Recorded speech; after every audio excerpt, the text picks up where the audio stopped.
আসসালামাইকুম প্রিয় দর্শক, আজকে আপনাদেরকে নিয়ে এসেছি বন্দর থানাধীন নারায়ণগঞ্জ জেলা বন্দর থানাধীন শাসনের বাগ বারপাড়া।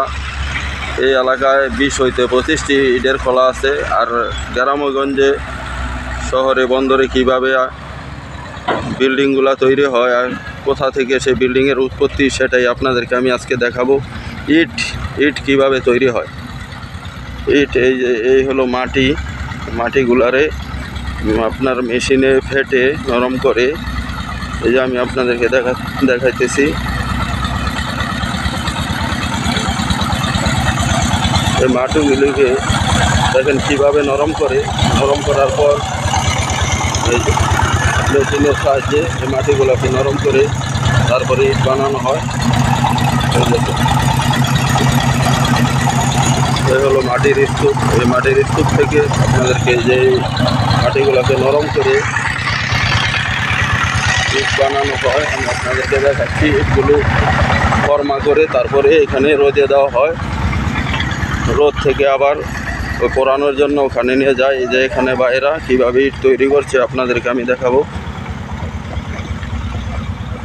দেখেন কত দ্রুত ফর্মা করে এই ইটগুলাকে। এইখানে দেখেন ইটের খোলা এবং ইটের অভাব নেই। 20 হইতে 25টি ইট খোলা নারায়ণগঞ্জ জেলা বন্দর থানাধীন শাসনের বাগ এলাকায়। এ দেখেন বাইরে কীভাবে ইট তৈরি করছে। মাটিগুলোকে মেশিনে নরম করে তারপরে এই যে এখানে এনে দেয়। এই যে বাইরেরা দেখেন কীভাবে ইট তৈরি করছে।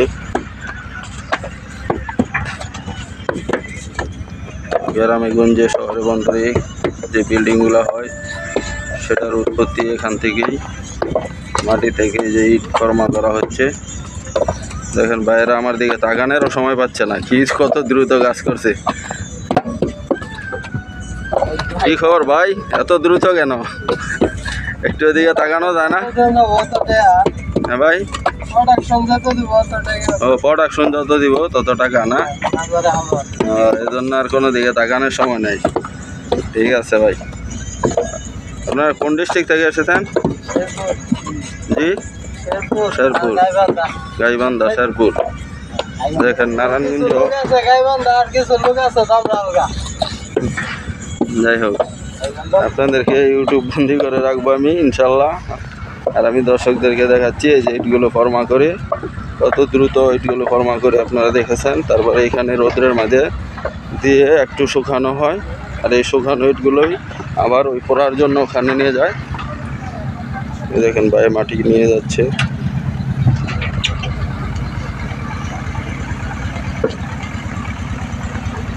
আমি আপনাদেরকে একটু দ্রুত দেখানোর চেষ্টা করতেছি। এবার দেখাবো ইট কোথায় কিভাবে পড়ে বা এই ইট বানানো হয়। ধৈর্য সহকারে আমার সাথে থাকুক, আমি আপনাদেরকে দেখানোর চেষ্টা করতেছি যে ইট কিভাবে তৈরি হয়। এই যে এখানে ইটগুলো অলরেডি করা হয়ে গেছে, ফর্মা করে যে ইটগুলা দেখতে পাচ্ছেন। এখান থেকে ইটগুলো বের করে আবার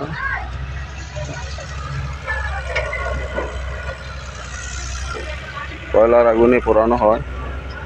এই যে ইট দেখতে পাচ্ছেন আপনারা, এখানে এই ইটগুলা সম্পূর্ণ বের করে নিয়ে আসবে। তারপরে আবার ওই কাঁচা ইটগুলা এখানে স্টকে রেখে আগুন দিবে।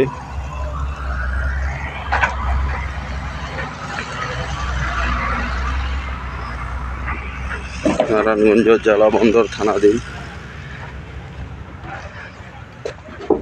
শাসনের বাগ এলাকায়।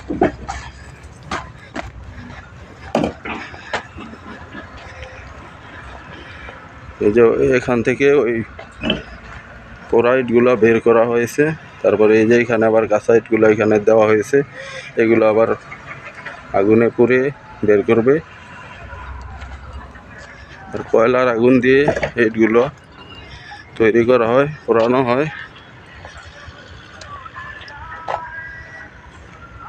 এখানে 20 হইতে 25টি ইট খোলা। এখান থেকে সারা দেশে ইটগুলা ছড়িয়ে যায় বিভিন্ন জেলা ডিস্ট্রিক্টে। এই দেখেন এখানে কাঁচা ইটগুলো আবার রেখেছে এই যে স্টক।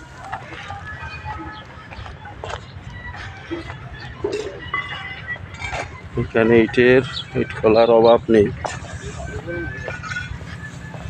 কয়লার আগুনে এগুলা পোড়ানো হয়।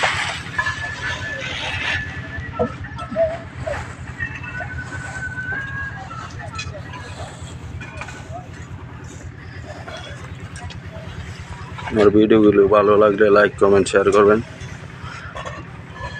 আমি আপনাদেরকে নিত্য নতুন ভিডিও দেখাবো।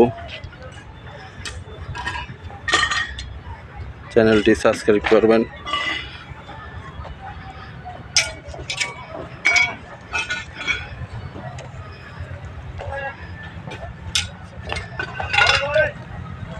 সবাই ভালো থাকবেন। এই পর্যন্তই। আসসালামু আলাইকুম ওয়া রাহমাতুল্লাহি ওয়া বারাকাতুহু।